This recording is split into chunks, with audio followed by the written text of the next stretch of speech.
Mesut Özil. Giroud pulling it back. Arsenal in front once more. Aaron Ramsey scores for the Gunners.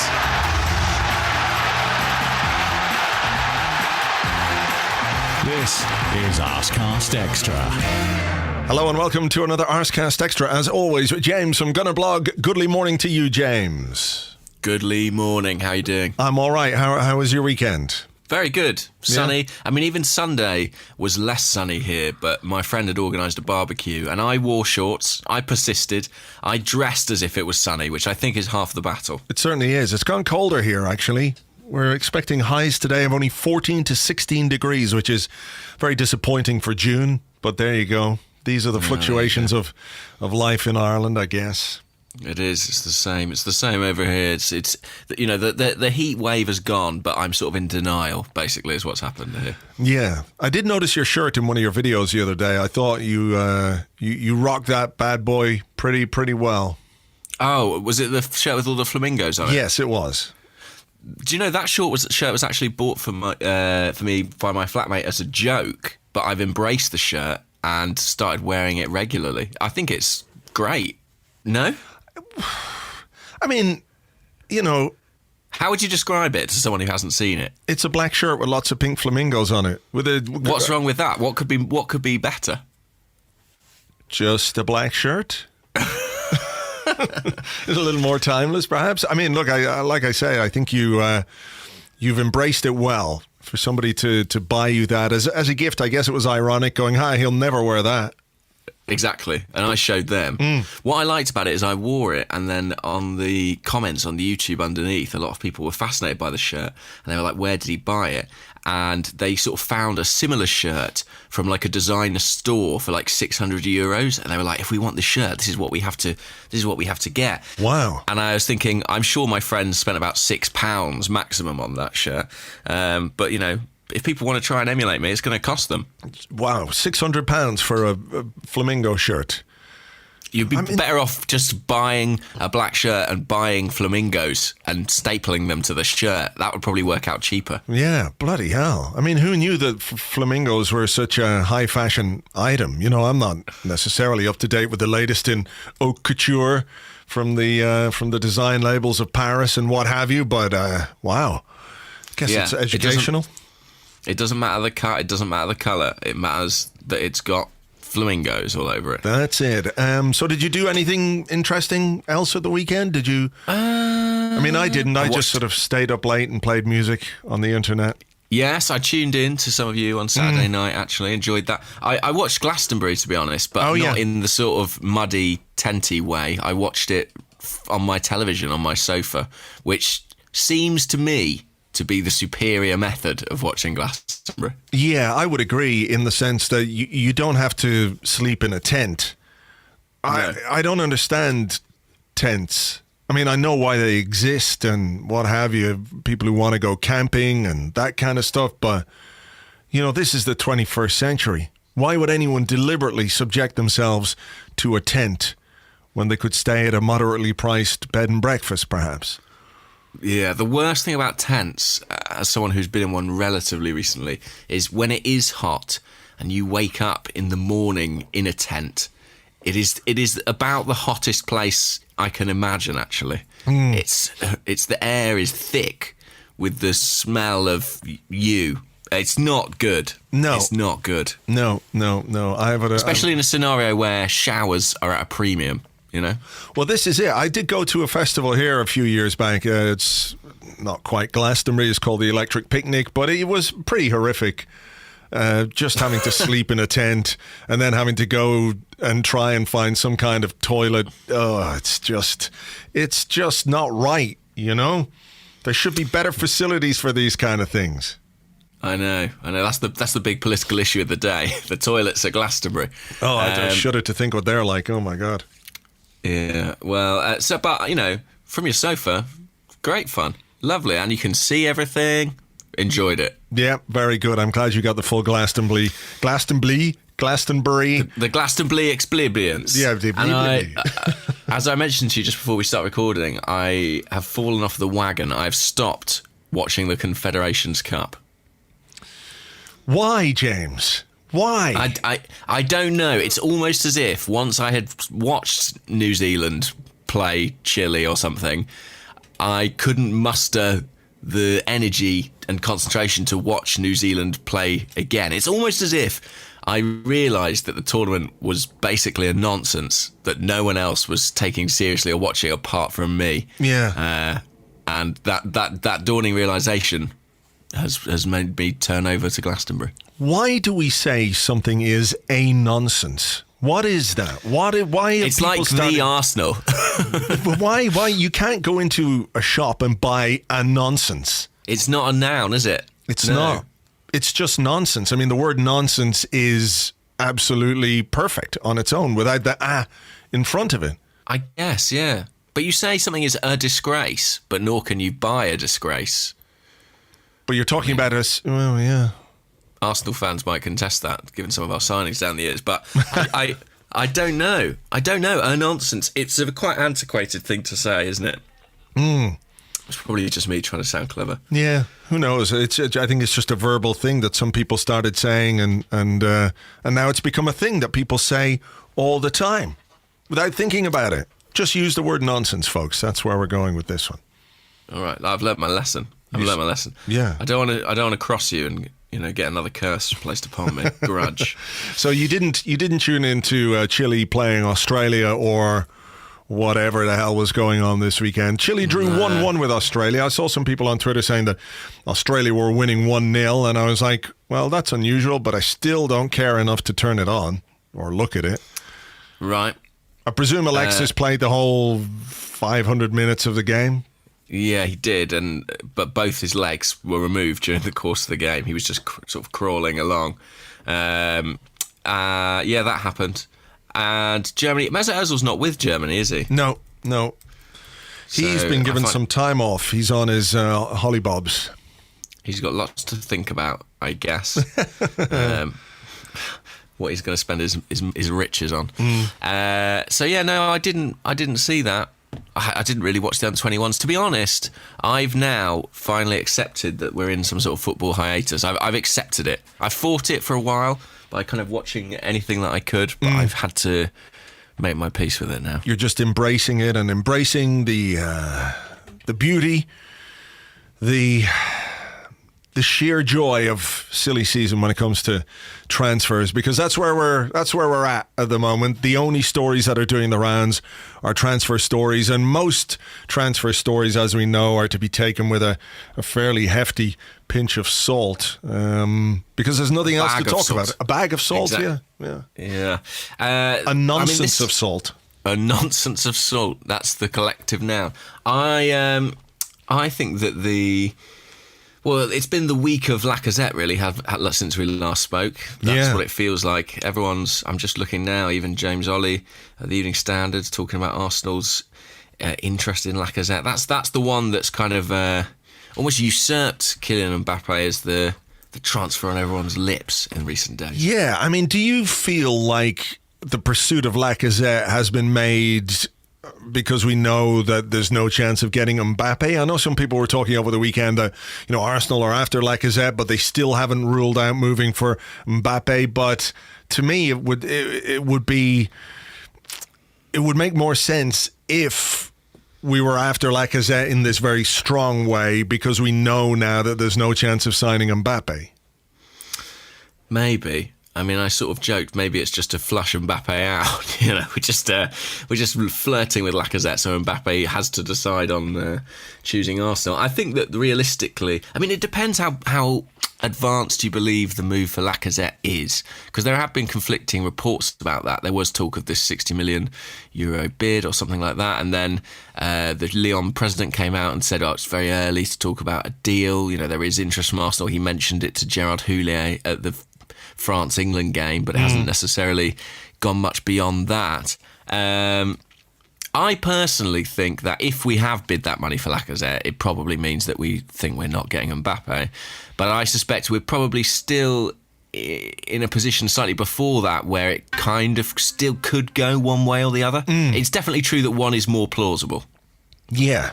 It would seem that Lacazette is much more achievable from from Arsenal's point of view than Mbappe, because of just basically everything that surrounds that particular deal and who we're competing with. Like, there is at the moment, as we understand it, no real competition for the signing of Lacazette other than Atletico Madrid, who can't do a signing at the moment. They can't sign him until January. So I don't know. It's interesting. I wonder, will he still feel like going there? Because he was very much on the verge of going to Atletico Madrid, and then the transfer ban was handed out and the deal was put on hold. He might really fancy that move. Maybe he doesn't want to come to Arsenal. Imagine that. Imagine it. I mean, yeah, it's been talked about. I think the Lyon president said it was Atletico was the club of his heart, and it was very much a done deal. He'd been there, been to the training ground, been to the stadium. Everything was all agreed for that to go through. So January the 1st, he could potentially go there. I think Atletico need a certain ruling to go in their favour to be able to do deals in January. But yeah, I mean, that will be in his mind. But equally, moving to the Premier League, moving to Arsenal, it's still a good opportunity. The fact that Atletico are interested in him is the thing that makes me most positive about Lacazette, apart from his goal record. I think, weirdly, I sort of trust Diego Simeone. I think he's brought some good players down the years. They've had a great turnover in terms of strikers, people they've got in and got out, and they've generally been successful. So the fact that they wanted to take him does encourage me a little bit about Lacazette. I can't find anything trustworthy about Diego Simeone. He looks like the man who would sell you a car that's been sawn in half and put back together by a really bad welder. But I do take your point there in terms of the players that he's gonna, try and bring into Atletico Madrid. They've had some good forwards, but also, they bought Fernando Torres back, didn't they? That is the big counterpoint, yeah. But that was kind of I don't know, there must have been some emotion or sentiment in that signing as well, surely. It's what do you think? I mean, I think it's an either-or for Lacazette and Mbappe. I can't see any situation where Arsenal would bring in both. No, I can't either, to be perfectly honest. And I think if we do bring in Lacazette, it's going to mean one of our other strikers is going to go as well. I mean, we're taking it as read that Lucas Perez is going to leave, right? Because, why would he stay and why would Arsenal keep him? If we don't feel inclined to play him when, last season, going forward with a new signing coming in, there's no way he's going to get any game time, and it would be a waste of everybody's time if he were to stay. So let's take that as read. Then there's Olivier Giroud, who of course was spotted at Lyon airport this weekend. His agent said, well, that's because he and his wife live or have a house in Grenoble, and that is the local airport. But, put two and two together in this crazy transfer world of ours. Lacazette coming to Arsenal, Giroud being touted as part of that deal. Perhaps Lyon would be interested in him. I think their president said over the weekend that they have had some contact. They have spoken with him, and Giroud said, look, I still secretly hope to be the number one striker at Arsenal. I can't see that being the case, but it's clear that he wants to be the number one striker somewhere, especially with the World Cup coming up next summer. He will want to maintain his position as France's number one striker, and he's only going to do that with regular football. He's not going to do that by being a bit part player at Arsenal, coming off the bench or starting Europa League games. I think that would have a negative impact on his chances of being in the World Cup squad. So I think Giroud, the situation with him is going to be very interesting over the next couple of weeks. If we really firm up this Lacazette interest, then I think that's a situation that will also develop. I think he will want out. I think he will as well. Especially with that World Cup place on the line. I don't think he's going to be happy to be a bit part player. I've said many times I really want him to stay, but I think it feels like the momentum is with him going now.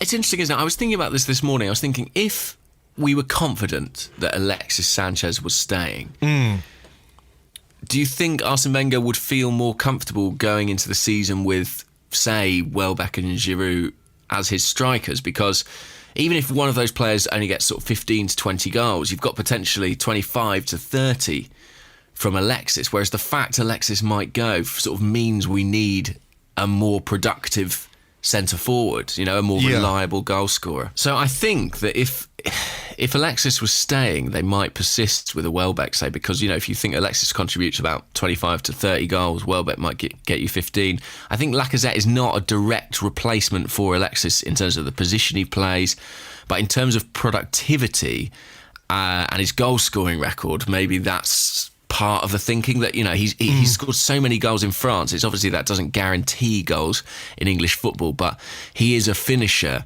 And if Alexis is going to go, we are going to have a big shortfall of goals in the side. So maybe that's in Arsene Wenger's thoughts. It's a really difficult one, isn't it? Because there is a sort of collective lack of enthusiasm that I perceive among lots of Arsenal fans about Lacazette. Yeah. Is that fair? I think we've noticed that. I thought your video actually was quite interesting. Like, if we hadn't been after Mbappe, would it feel quite as underwhelming? And, I personally, he's a player that I would like to be surprised by. If and when he comes to Arsenal, he could kick on. It could be just the perfect move for him. He's 26 years of age. He's going to have his peak years. If you look at even Alexis, the way that he has improved during his time at Arsenal in terms of his end product, the amount of goals that he scored, the amount of assists that he made last season, had a fantastic season. Sometimes I think we overlook the fact that players do and can get better at Arsenal. So Lacazette could be one of those, but at the moment it feels to me a bit like he would be a sort of a Wiltord player. And Wiltord was a very decent player for us, but not the guy who's going to take us to another level. And then you wonder, can Arsenal actually sign a player to take us to another level? That is the bigger question. Do we not have to cut our cloth accordingly? Do we not have to be realistic about the state of, not necessarily the state of the club, but what lies ahead of us? Okay, we've got Europa League football next season. We've had a season in which we won something, which is great, but ultimately which was difficult, I think, for fans and for the perception of the club and everything else. It was a difficult season for Arsenal. So can you then attract a player of the highest quality or the highest caliber, especially when there are still question marks over the futures of Alexis Sanchez, Mesut Ozil, Alex Oxlade-Chamberlain? There are still lots of things that need to be sorted out this summer, aren't there? Exactly. And I share exactly that thought of, he's not necessarily a player he's not a game changer. He's not someone transformative who's going to suddenly bring Arsenal back into title contention. But then I don't really believe that we're capable of signing a player like that right now. It doesn't feel that way anyway. Is the best we can hope for, well, maybe not the best we can hope for, but if there's some method to it, is it not that we sign someone like Lacazette, who's a good goal scorer, looks a very decent player, but maybe doesn't tick all the boxes that people want, but then we develop him, or he develops at Arsenal into the kind of player that we would want to sign, if that makes sense? Yeah, I think so. And I do think that, you mentioned the point that if we hadn't been pursuing Mbappe, which none of us really considered a realistic prospect at all a matter of weeks ago, then maybe we would feel a little bit better about Lacazette. There is obviously a shortfall, between the two. There's a drop-off in terms of potential and excitement and what the signing would symbolise and mean and do for the club. But I still think Lacazette, it is a really impressive record, and people who watch him more often than me tell me that they're surprised by the reaction of some Arsenal fans, that they think that Arsenal fans are perhaps being a little bit not spoiled, but that they're unnecessarily unexcited about Lacazette. Yeah, I mean, when you break it down, you're signing a 26-year-old player with lots of experience with a proven track record who gets goals every single season, or you're buying an 18-year-old who looks to have such incredible potential but still is just 18 years of age and may go through a period in his career where it takes him a few years to actually realise that potential. And you're paying twice as much money, maybe more, for the 18-year-old than the guy who's got the established goal-scoring record. So, it is a matter of perception and maybe being a bit more realistic about it.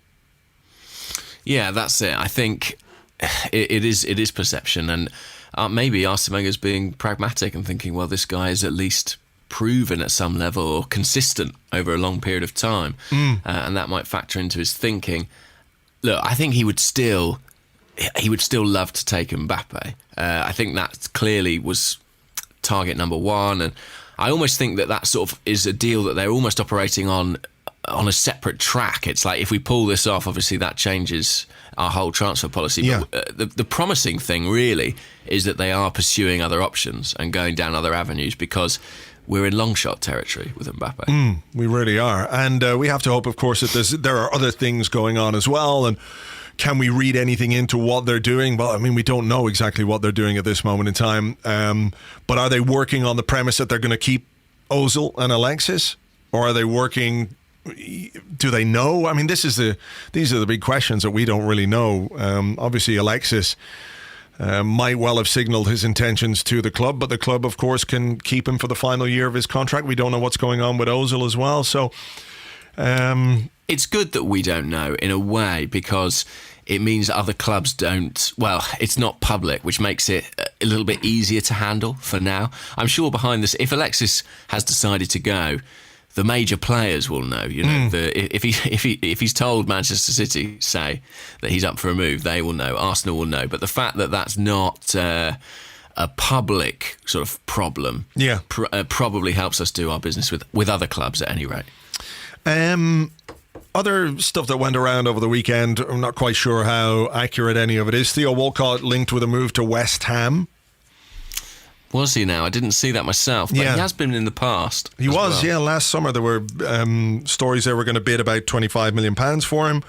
It's certainly a deal that would make some sense if we're going to stick with that three at the back formation, because it leaves Walcott fairly redundant, because he can't play as one of the two behind the striker, and he doesn't want to be a striker anymore. He's already said that. He wants to play wide. So it'd be very interesting to see if Arsene Wenger is going to stick with that formation, and what it might mean for him, for Walcott, 28 years of age, few years left on his contract. It could be the time to cash in on Theo Walcott, particularly with the money sloshing around the Premier League. Yeah, I think there'd certainly be lots of people interested in Theo. And in that system, I just don't think he really has a place. I think a lot depends on if Arsene Wenger's envisaging sticking with that system all the time next season, or if he thinks sometimes I want to go to a four at the back. Because if he does want to go to a four at the back, Theo is probably still the most natural guy to fill that right wing role in a front three. But in the system we have at present, he barely gets off the bench. Alex Oxlade-Chamberlain linked with a move to Liverpool. Again, there's a lot of talk about him and Liverpool. It's a strange one, this one, isn't it? It seems to go in cycles of he's moving, then he's staying, then maybe he's going again. Yeah. It's very difficult to pin down. And all the time, it goes round and round and round, and there is no official news about a contract. It drags on and on. Yeah, it's an odd one, obviously. I think the big issue here is whether how much he wants to play as a central midfield player, because it's about time, really, that he nailed down a position, isn't it? Because he's not a left winger, he's not a right winger, he's not a right wing back or a left wing back. Is he a holding midfield player? Is he an attacking midfield player? Arsene Wenger talks about him being a central midfield player, but only ever plays him there when he's got no other choice. And I do wonder if that, as much as anything else, is the sticking point, whether it's from the club's point of view or the player's point of view. There's Arsene Wenger saying it would do us big damage if Oxlade-Chamberlain left, yet there was no offer made to him all throughout last season. The club didn't offer him a new contract. And it just seems a strange way, perhaps there's indecision on behalf of the manager as to whether or not he's a player that he wants to invest another 4 or 5 seasons in, or years in terms of money, time, development, anything else, when he might not feel comfortable enough playing him in the position that he wants to play in, or that the player himself wants to be in. If we need a central midfield player this summer, right? Is Arsene Wenger going to go all in on Oxlade-Chamberlain and say, yes, rather than spend 30, 40, 50 million pounds on an established central midfield player who can come in, I'm going to make the decision now. I'm going to play Oxlade-Chamberlain there. I'm going to do what I did with Kolo Touré, for example. That summer, everyone said Arsenal need a central defender. We have to have a central defender. And he played Kolo Touré there, and we all thought, what the fuck is going on? What's going on here? And he was proved right, obviously, and that was a great decision. But I don't feel like he's ready to do that with Oxlade-Chamberlain and central midfield. That's it. And if an alternative club come in and say, we can promise you that. We can promise you a regular role in the position you want to be in. Of course that's going to turn his head. I mean, set aside the fact that Liverpool are a Champions League team at the moment and Arsenal aren't. So, Yeah. And I also think that our inability or our unwillingness to have offered a contract firmly earlier in the season must play into this as well. That must mess with the player's head when Sure. they want to stay at the club and there's no offer forthcoming. I almost can't blame a player in that situation for looking at their other options. I think it would be bizarre if they didn't, Yeah, absolutely. I agree. I think there are some stories that he has signed a new deal with us or that he's agreed terms anyway, but until there's nothing official, and you have to look at the provenance of some of these transfer stories as well, that the agents of the player, put these stories out there, whether it's part of negotiation or whether it's true, that we have to read a little bit into that as well. So I think that one's a bit of a worry, and I have to say I'm not 100% convinced that Oxlade-Chamberlain will be an Arsenal player next season. So. Yeah, and Arsenal have been looking for a central midfield player, and maybe that plays into that. And I think I have no idea what I think. Do you ever do that thing where you just start a sentence, you're like, I have no idea what the end of it was going to be. I knew at one point, and it just fell out of my head. Yeah. Oh, it's come back. Oh, wow. That was quick. Yeah. I think what's happening with Mbappe is sort of a microcosm for what's happening for the entire transfer window, really, which is that, we know the situation, we know teams are in for him, we know there's the possibility of a move, but he has sort of gone on holiday and there's a period of reflection and he's thinking about it, and I feel like that has happened with various transfers. We were told Ospina was close to a move to Turkey, Szczesny was close to a move to Juventus, and then players go away, people from the club, officials go away. This feels like a sort of odd melting pot time where we're waiting for everything to settle, and only once we get into July will these things actually become concrete. So yeah, it's a little bit of an awkward period in that respect. Are you waiting? I mean, are you expecting things to just start moving? Once they start moving, it will snowball to an extent that surely there'll be a domino effect. I mean, the problem for Arsenal is they're going on this tour, and historically we don't really do business while on tour because Arsene and Gazidis will be in Australia and Asia. So don't worry, Dick Law is there. He'll sort it all out. That's it. But Dick Law's got all these brilliant transfers lined up. He just can't get anyone to sign off on them. He must be furious. Yeah, exactly. He's had Mbappe in the bag for weeks. Why aren't they answering their phone? Oh God, it's because it's the middle of the night down in Australia. That's the problem. That's it. So I think we go away on the 9th or something, or 10th of July.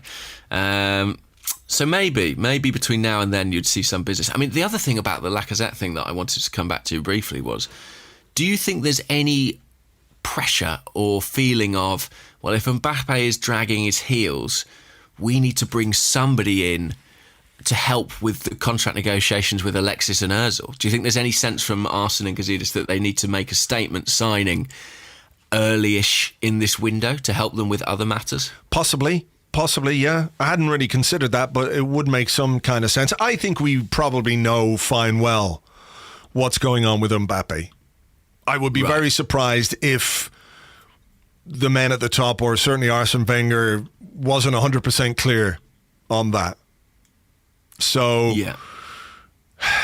yeah, I mean, it's whether or not they can communicate these things to the players, to Ozil. I mean, is Lacazette a signing that is going to make Ozil and Sanchez go, woo, definitely going to stay now? I'm not sure that Mbappe. No, I'm not sure that it is, and I don't even think it's Mbappe himself that would make them sit up and take notice. It's the statement that it would make. The Arsenal would make by actually signing him, by spending that much money, by investing in that potential, by holding off Real Madrid in order to bring this guy in. That would say a lot. It would change the perception of Arsenal in the transfer market immeasurably. It would absolutely and utterly shatter our transfer record. It would show that we are still a draw, despite the fact we don't have Europa League, etc., etc. Arsene Wenger is still the great persuader, etc., etc. I think that would be a huge statement.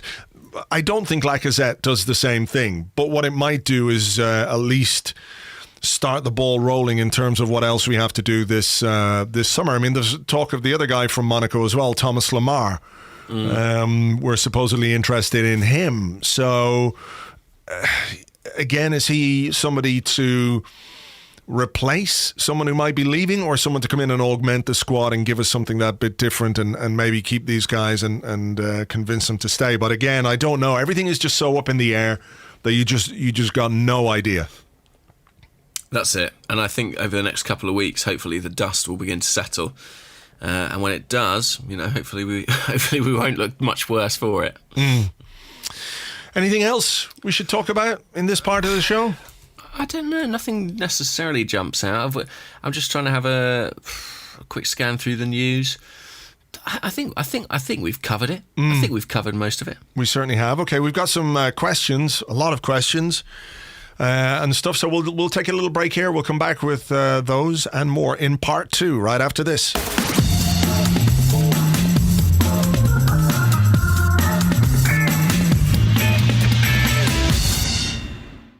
Welcome back to the Arsecast Extra. This is part 2 of the show where we answer the questions that you send to us on Twitter at Gunnerblog and at Arseblog, and on the Arseblog Facebook page which is facebook.com/the Arseblog. Remember as well, you can subscribe to the podcast on iTunes or on Acast. Our Acast page is acast.com/Arseblog. You can get all the archives and everything else there.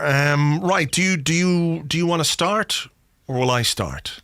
You can start. Why not? I'm generous. Kevin Anderson on Facebook says, we've been linked with 3 French strikers, Mbappe, Lacazette and Anthony Martial.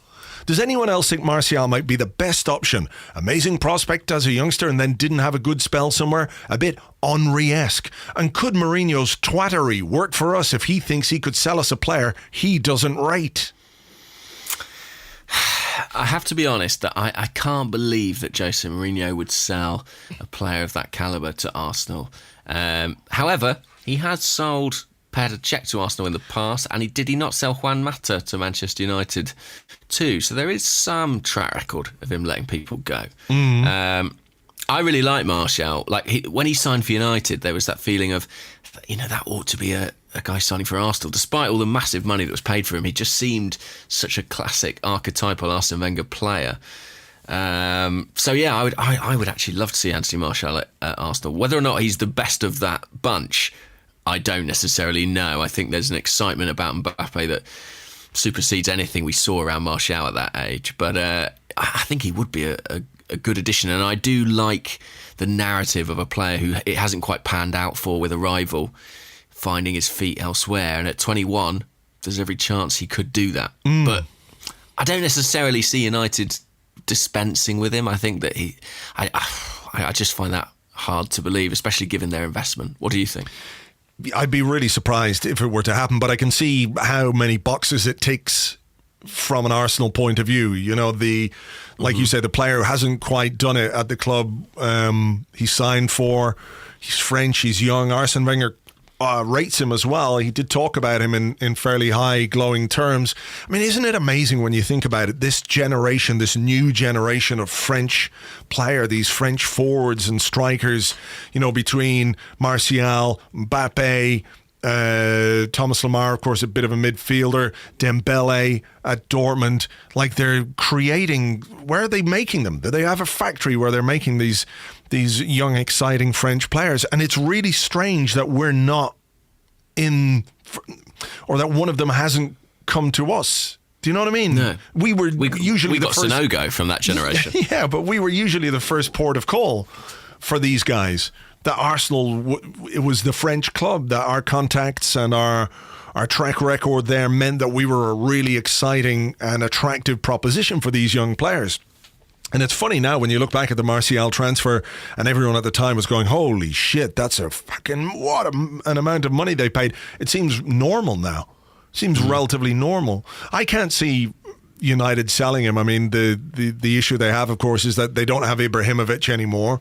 They've got to maintain some measure of depth in their forward options. Who plays up front for United now next season? It's got to be Martial, really, doesn't it? Unless they're going to bring somebody else in. I think they're going to try and bring someone in, and obviously they've got Marcus Rashford as well. Oh yeah, of course, yeah, on the books. Yeah. Yeah. Martial is an interesting one. I mean, he's played predominantly on the left for United, and you have to think, again, he's one of those players who Arsene Wenger would look at and think, well, I can make a number 9 out of you. Yeah. He's clearly got the athleticism, the finishing ability. Several times in a United shirt, he's produced those curling right-footed finishes from the left-hand side of the penalty box, and you go... I mean, fair play to Monaco. They've had a fair few of these players come through over the years. Yeah. He's another one who would be there, but for the massive money United paid. Maybe the best transfer we could make this summer is Monaco's chief scout. Yeah. Or their head of youth development, or whoever the hell it is, because, what an amount of talent they've got coming through there that they've brought through and sold on. They've really bought and sold very, very well, Monaco, even though they had that big influx of cash, didn't they, with the rich owner and everything else. But, they buy relatively high, but they sell even higher. And they do have found some really, really fine players over the last few years. Yeah, and Martial is one, and I think that there is untapped potential there. He's still younger than Thierry Henry was when he arrived at Arsenal, 21. But I'm not getting too invested in this story, partly based on the sort of spurious nature of the sources, but also I don't find it particularly credible that United would let him go to us. Yeah, I agree. But it is fascinating that there is that whole generation of French talent, and Arsenal haven't really got any of them. And when you look at the French national side, the players Arsenal have are Koscielny and Giroud, and they're both north of 30. Yeah. We don't have any of the younger element of that French squad, and we've been linked with them all at various points, but not managed to pull it off. Yeah, big question there. Then why haven't we done it? I think it goes back to what Arsene Wenger was saying, that maybe we have to try and get these players in at an earlier age before they become established somewhere else, and before they have all the options that they then have, because they've hit the spotlight and they've proven themselves good players, which means they've got lots of options, lots of clubs to choose from. So yeah, maybe we'll see something of that this summer. We had a question from Will on Twitter, and it's sort of in reference to the Mbappe deal, but he's at @isonics_, by the way. Mm-hmm. And he said, would you rather spend 140 million on one elite player or on 3 top-level players, e.g. Lacazette, Lamar, someone else? The fantasy part of my brain goes, I'd love to just spend 140 million pounds on the elite player. And of course, we're making a big assumption that Mbappe is going to remain an absolutely elite player. I mean, is he that? Yeah, I don't think he is. He's obviously a player of great potential, and he could go on and have an absolutely brilliant career. But as ever with 18-year-olds, there's got to be an element of doubt. There has to be. Nevertheless, I can see all the attractive things about signing him. As I said in the first part of the show, what it would mean, the perception of the club, it would just change the way that we do business. We just don't do things like that. But from a realistic point of view, you've got to ask, what would you get more from? That or 3 players who can perform to a high level on a consistent basis and can make the team better and give you more depth and quality throughout the season? Because you spend 140 million pounds on one kid and he gets shawcrossed, then,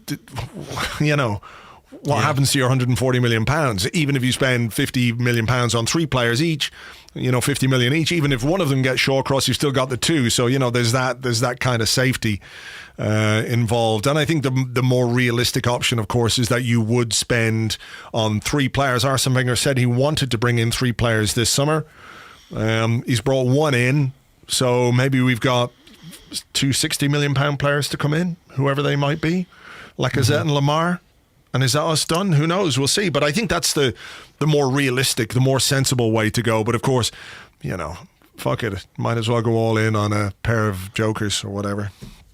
Can I ask a follow-up question then? This one's, I say I ask, it's not from me. It's from J. Sergio Del Guidici on Facebook. And they ask, if we signed Mbappe, unlikely I know, and won/bought the league, wouldn't we all feel a little dirty spending 100 million plus on one 18-year-old who only views us as a stepping stone? We criticise other clubs for spending obscene amounts of money and football for allowing it. Do we really need to sink to that level and feed the salivating idiots at Sky and BT just so we can brag about maybe winning a pot? I think that's football is what it is, and I if other clubs spend money that they have, I don't think we can really criticise too much. I think where the criticism comes in is where it's, let's say, oligarch money or sugar daddy money.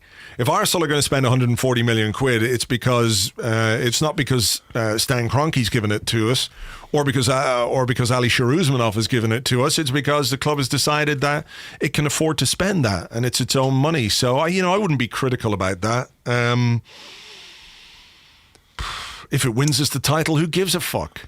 Really? The market is just insane anyway. When you think about it, it's absolutely bananas. It was 4 years ago that we signed Mesut Ozil for £42.5 million. And that was putting us into a different stratosphere, a different level. And here we are now. You could be spending £60 million on someone like Lacazette, who's, a good player, but not transformative. Doesn't come with the same prestige as someone like Mesut Ozil, right? So the market is insane because the money in the game is insane. And we either decide as a point of principle that we're not going to get involved in stuff like that, that we're gonna be sensible. We're gonna try and buy players for what we think they're worth, rather than what the market dictates them to be worth. And ultimately, then you just don't get players that you want if that's the way you're going to operate. So look, I see both sides of it. It is nuts. It's fucking crazy. £140 million on one player. I mean, it's obscene. It's obscene, and the knock-on effects of it will probably be obscene as well, because you bring in a £140 million player, you got to pay him £140 million wages. Yeah. So all of a sudden you've got Kylian Mbappe at Arsenal having arrived for a world record transfer fee, maybe the highest earner at the club, because it's simply because of that deal. It will be broken down into parts. So how do players like Alexis and Ozil then, who have done it, who've got a track record, who've contributed, how do they feel? They want parity, at least. So then you have players like Koscielny. You've got good players who have played a big part in Arsenal winning trophies in the last few years, who've performed for us on a consistent basis. You have this massive gap between those players and the elite earners. That's not sustainable. That's a problem. That's something that clubs have to consider. But that's fucking football at the moment. I don't see that it can change in any way unless they put a transfer cap in or a wage cap, and they don't seem in any way inclined to do anything like that. So you either get with it or you don't. Well, that's it. I think it comes down to how competitive do you want to be. I'm not sure we can be truly competitive without spending similar sums of money, because that is the market rate at present, and I don't like it. I don't think it's particularly pleasant. But if anyone should be spending that money, it should be Arsenal, a club that is self-sufficient. And this is sort of what we've been waiting for, really, to be in a position where we are able to spend this kind of money. This was the point. This was the point of the whole strategy. Yeah. So, I find it a little bit, distasteful, but at the same time, I do want to win things, and I want Arsenal to win things, and that's, I think, what it's going to cost. Yeah, absolutely. Scary though, scary amount of money, and if that deal does happen for Mbappe this summer, inevitably that's just going to push everybody else's transfer fees up a little bit as well. So it sets a new bar. That's the reality. Yeah. Okay. All right. Met at AFC Met wants to know, do you think we should keep Calum Chambers or cash in on him? I would like to keep him.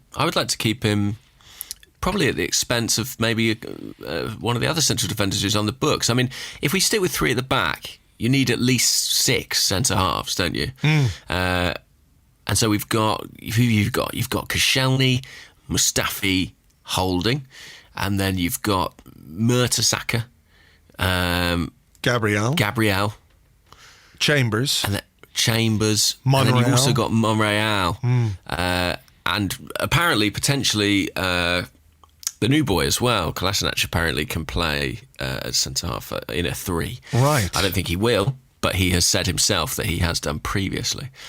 I think that might be too many.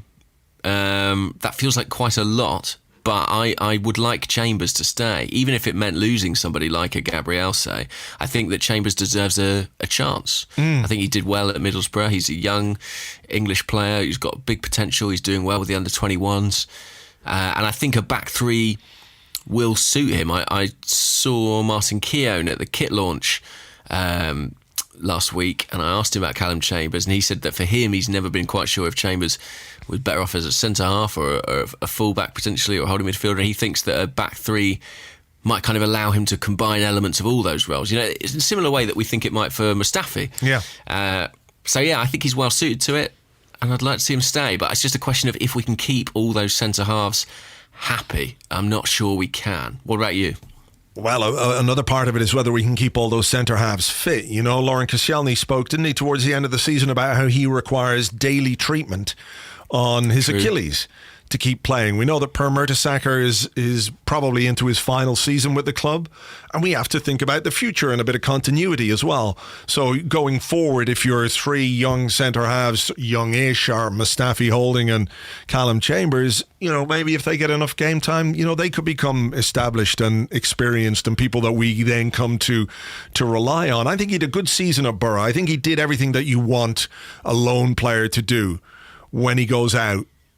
Play regularly, improve, use it as a learning experience. And I think he's done all of those things. He's had good reviews from Borough fans. I know the other guy, the other central defender they have there is the chairman, the son of the chairman. Is it Ben Gibson? Yeah. He tends to be in the spotlight a little more, but from everything I've read, Chambers did pretty well overall. He's away now with the England under-21s. He's starting the games. Rob Holding, as impressive as he's been for Arsenal, is sitting on the bench. So maybe that says something as well. I think he's a player who was really exciting, and everyone was very excited when we signed him first with the potential that he had. You remember he came in, he played with this kind of fearlessness, and his confidence took a bit of a dent, didn't it, when he had that game against Swansea. And, you know, I'm not sure we necessarily managed him particularly well through that period of his career, that he was just left a bit sidelined, that he wasn't really relied on to any great extent. But, he's gone away. He's matured as a player and as a person. He's 22, still very young in the life of a centre-half. And I think the back three would certainly suit him. You know, he's good on the ball. He's not a fullback. I think we can say that with some certainty. He's not going to be a right back unless it's an absolute emergency. But if we're staying with three at the back, then he's most definitely not a wing back either. So yeah, I would keep him. I keep him for another season at least, and let's see how he develops, and give him a chance to play in that back three, and let's judge him on what he does on the pitch. I think the potential is there, certainly. You know, there's a reason why we paid £16 million for him 3 years ago, which at that time was big money for us, particularly when you're signing a teenager with only 20 games under his belt, really. So let's give him another go. I would definitely keep him. I would as well. This question's from Omar Farouk. I wonder if Calum Chambers might factor into this. Possibly not. He says, we seem to have options in almost every position, with the exception of right back or right wing back. Debussy and Jenkinson are certain to depart. If we manage to keep Oxlade-Chamberlain, he may well push for a midfield berth rather than playing back up to Bellerin. We haven't been linked to anyone either. What do you expect the situation to be next season?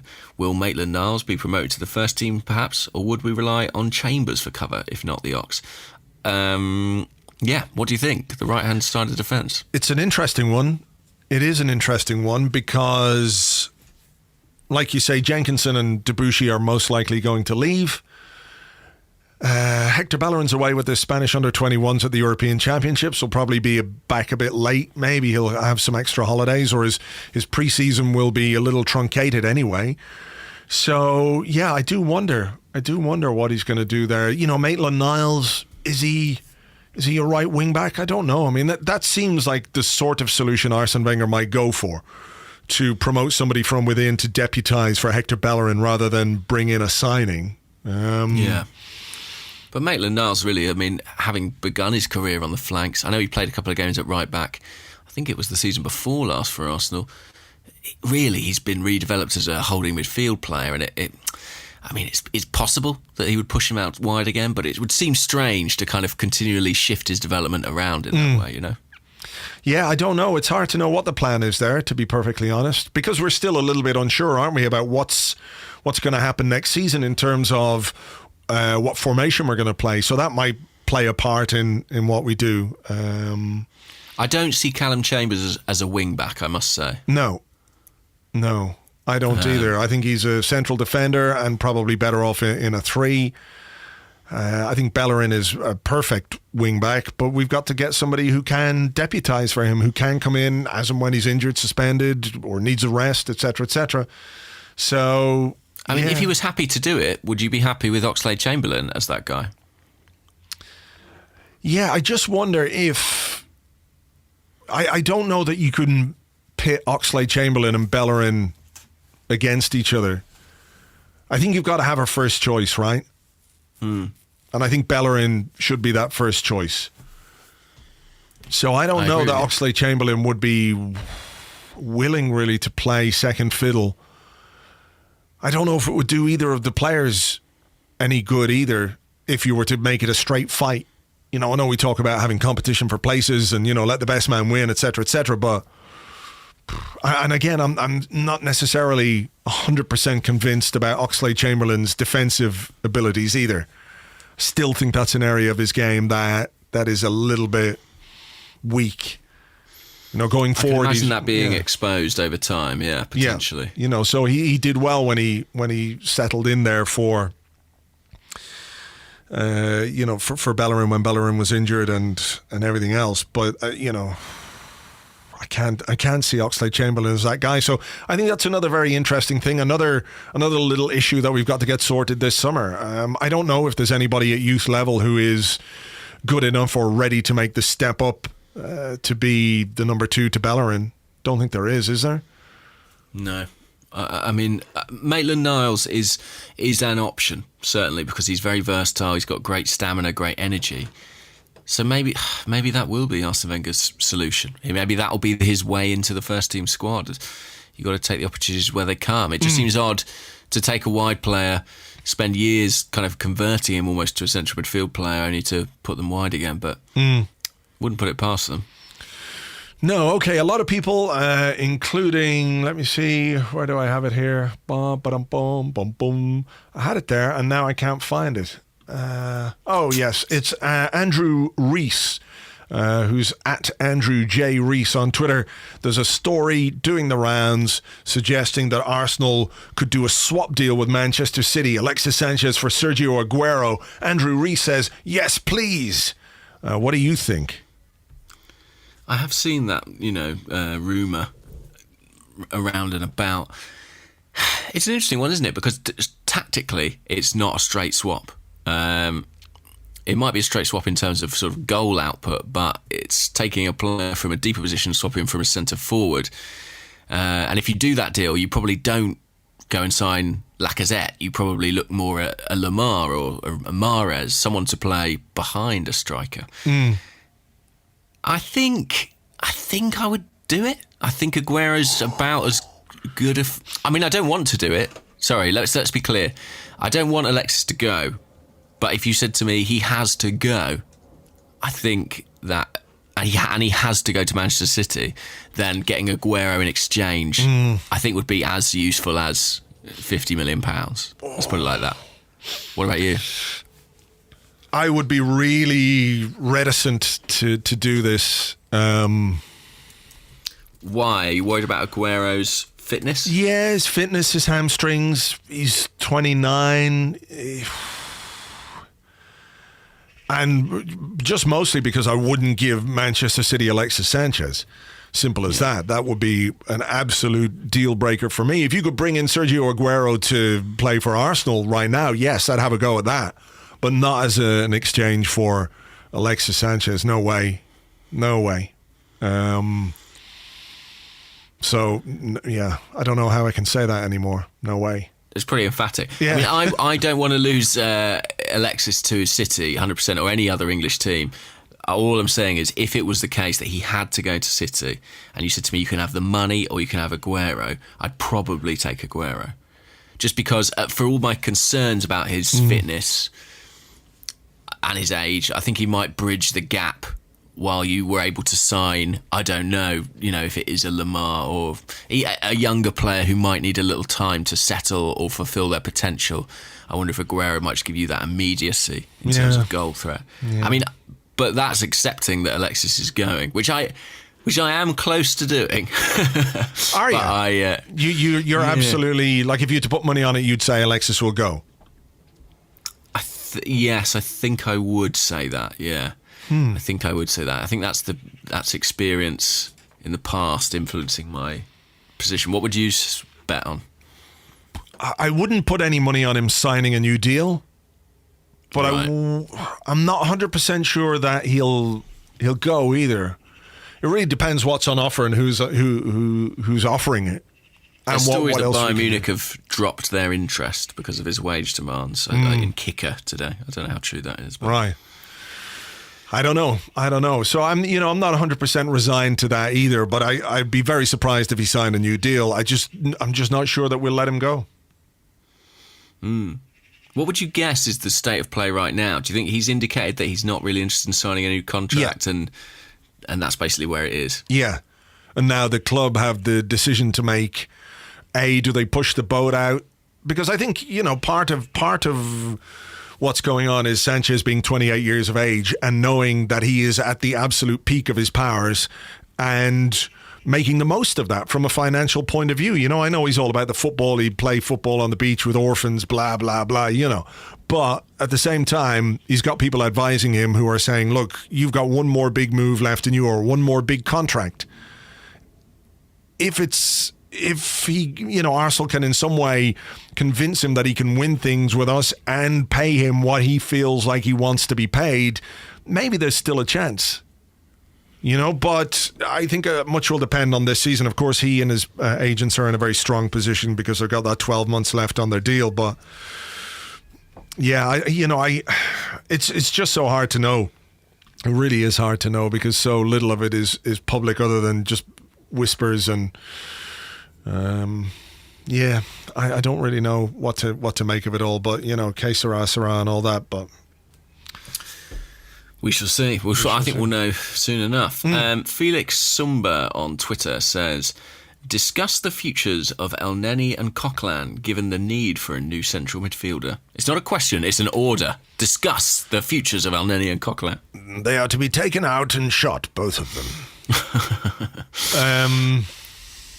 Elneny's one I wonder about, I must say. I agree. I feel like he might be a bit of an odd man out in the midfield mix. I agree. I think if we bring in a central midfielder this summer, I feel like Elneny could be a surprise or not so surprise departure. But of course, much will depend on what happens with Jack Wilshere. There's another issue that needs resolving. Holy shit, they've got some amount of work to be doing. I hope they're in there like early, 6 o'clock. You got to be at your desks at 6 o'clock. You're not leaving till 11 o'clock at night because you've got so much work to do and things to sort out. Arsene Wenger and Ivan Gazidis and everybody else. I think Elneny has become more and more peripheral as time has gone on. I think he's a perfectly decent player, solid enough, reliable enough, but of course limited as well at the same time. He kind of served. I think it might be the case that he sort of served his purpose. There was a time where we lost Cazorla and Arsenal's midfield really lacked stability and energy and various qualities, and he came in and he offered that for a period of time, particularly towards the back end of not the season just gone, but the one before. And I suppose once Xhaka and Ramsey began to find their feet, we kind of evolved slightly beyond him potentially. Yeah, exactly. So I think he could well be a departure. I think that Coquelin will stay. I think Wenger really likes Coquelin, his attitude, everything else, the qualities that he has or that he thinks he has. No, I mean that. I don't mean to be disrespectful there in any way. I don't dislike Coquelin as much as most people, I must say. I think his numbers are still excellent in terms of tackles, interceptions, defensive actions. And that skill set makes him relatively unique within the Arsenal squad as well. Yeah, I think he's a good squad player. Don't think he should be starting too often, but he's a useful player, and I think he's not going to be somebody that Arsene Wenger will allow to leave. They've given him a fairly big new contract recently anyway, and that would make that departure a little more difficult. So yeah, I don't see him going, but Elneny is certainly, I think he's in danger. He's in danger. Yeah, I would agree with that. Simon King wants to know, would you say it's time for Arsenal fans to crack each other's heads open and feast on the goo within? And if you don't get that reference... Professor, without knowing precisely what the danger is, would you say it's time for our viewers to crack each other's heads open and feast on the goo inside? Yes, I would, Ken. Yes, I would. Obviously referring to the lack of transfer activity. Are we there yet? Should we start panicking, or should we remain chill? I don't know. I mean, I think it's always relative to what other clubs are doing, isn't it? I'm trying to have a think now. What have other clubs done? Liverpool signed Mo Salah last week for a club record fee. Man City have signed the goalkeeper guy and... the Portuguese midfielder, Bernardo Silva, yeah. That's right. And I'm trying to think. Manchester United bought Lindelof, the defender. But not crazy amounts. I mean, Chelsea rumoured to be closing on a deal for Bakayoko.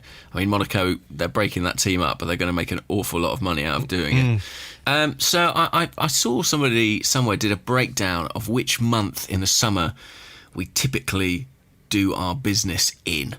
And it made for quite interesting reading. So this is in summer transfer windows since we left Highbury.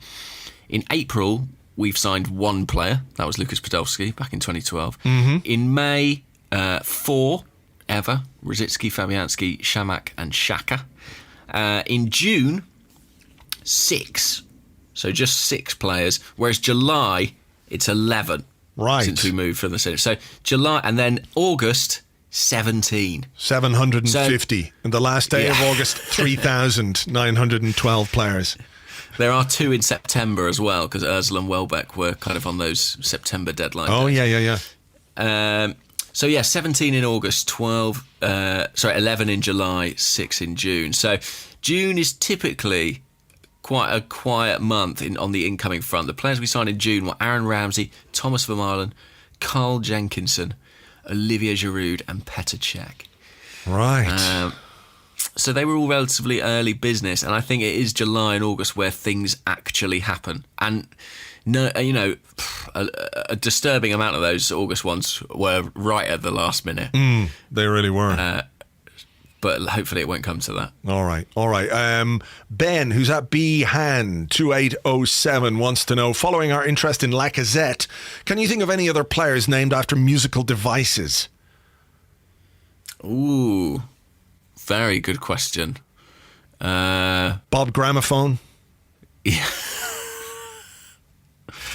Yes, exactly.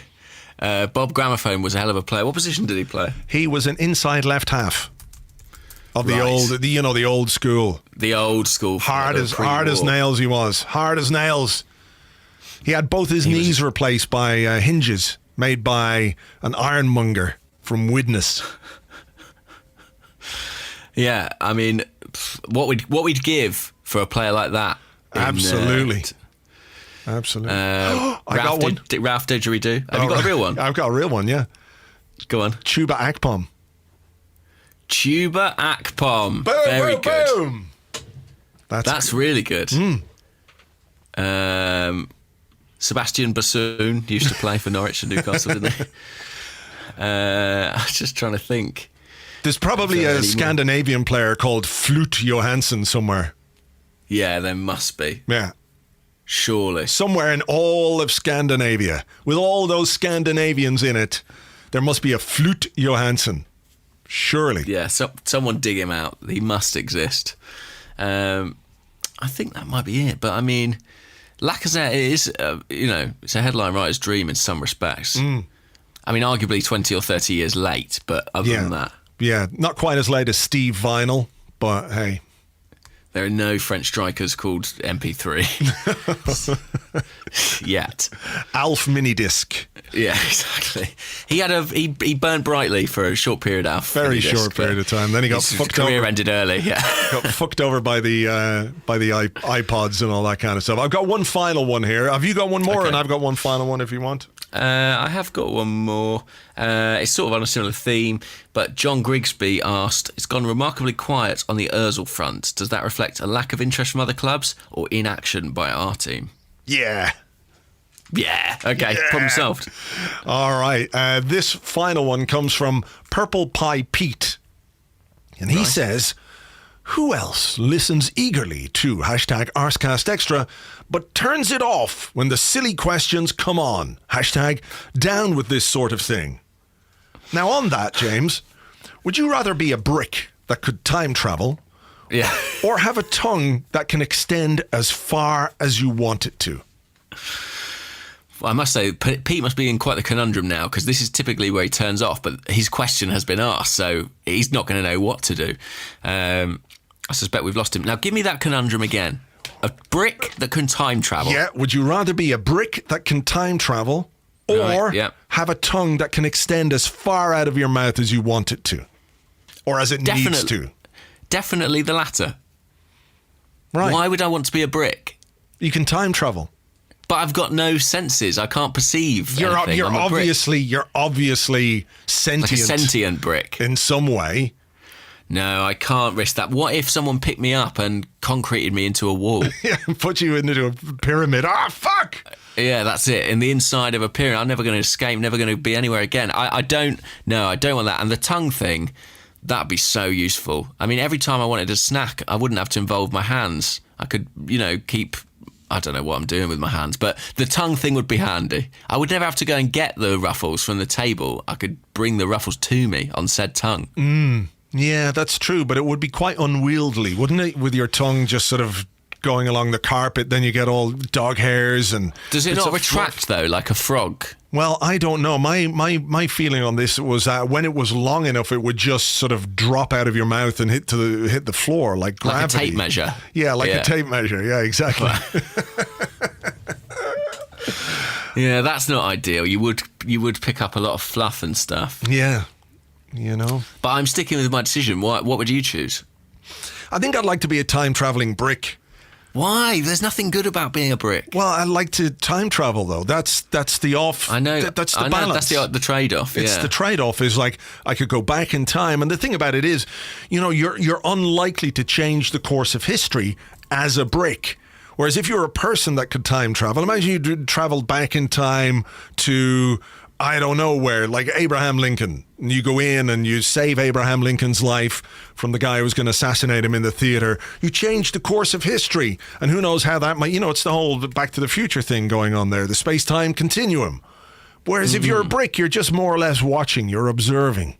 Maybe you would develop techniques to remain unnoticed. So if you went back into dinosaur times, T-Rex isn't standing there with a Stegosaurus going, where the fuck did that brick come from? I was just standing, this brick just appeared out of nowhere. What the fuck's going on? And they obviously dinosaur chomp you to death. I think you would develop ways. It would be very interesting to see. And of course, I'm really interested in the future, James. What is the world going to look like in 5 years, 50 years, 100 years? Maybe I don't want to know. Maybe it would be too weird and scary to go forward into a post-apocalyptic dystopian nightmare, but I'd still fancy that more than having a really fluffy tongue because the ruffles were in the kitchen. Okay, fair enough. Well, I respect your opinion, but you are wrong about this one. Fair enough. Okay. Anyway, let's agree to disagree. Let's agree to disagree, and hopefully Purple Pie Pete stayed tuned for that one. I hope he did. I think he likes them, really. He just doesn't want to admit it to himself. He loves the silliness. He loves it. He's a great laugh. Tickle him. Tickle Purple Pie Pete. You can do it with your massive tongue. Yeah, I could do. Yeah, you probably At get my own risk. Yeah, you box in the head for that.